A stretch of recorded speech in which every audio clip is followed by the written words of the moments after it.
మృగశిర నక్షత్రం. మృగశిర నక్షత్రం ఏంటి అంటే స్కిన్ డిసీజెస్ చాలా ఎక్కువ వస్తాయి మృగశిర నక్షత్రానికి అని చెప్పబడింది.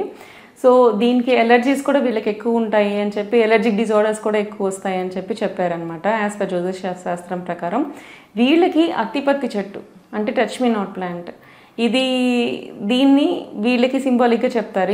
ఈ ప్లాంట్ని ఉంచుకోవాలని చెప్పి సింబాలిక్గా చెప్తారు. సో ఇప్పుడు మనం ఈ అత్తిపత్తి ప్లాంట్ టచ్ మీ నాట్ ఏదైతే మైమోజా పూడిక అనుకుంటామో వీటి గురించి మనం ఇవాళ తెలుసుకుందాం.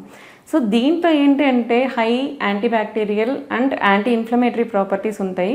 దీని టోనిక్ ప్రాపర్టీస్ కూడా దీనికి చాలా ఉంటాయి. సో దీనికి ఏంటంటే కొంచెం మనము శోధనం చేసుకొని దీన్ని సరిగ్గా లీవ్స్ని జ్యూస్ లాగా చేసుకొని ఇలా వాడుకోవడం వలన వీళ్ళకి వచ్చే స్కిన్ ఎలర్జీస్, స్కిన్ డిజార్డర్స్ ఇవన్నీ కూడా చాలా బాగా తగ్గుతాయి అన్నమాట.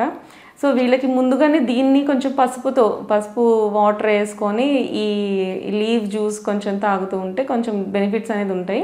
బట్ ఏదైనా సరే వైద్యులను అడిగి ముందు కనుక్కొని చేయొచ్చా అని కనుక్కొని దాన్ని బట్టి మీరు వాడుకోండి. సో స్కిన్ డిసీజెస్లో కూడా చాలా రకాలు ఉంటాయి. సో ఇన్ ఎలర్జీస్ ఉన్నప్పుడు దాంట్లో ఇది కొంతవరకు రెమెడీ అవుతుంది, కానీ ఇదే కంప్లీట్ రెమెడీ అవ్వదు. సో ఇలాంటి వాళ్ళు ఏంటంటే ఆ చెట్టుని పక్కన ఉంచుకున్నందు వలన మీకు బెనిఫిట్స్ ఉంటాయి అనుకున్నప్పుడు దాన్ని చక్కగా యూజ్ చేసుకోవడం వల్ల తప్పేం లేదు.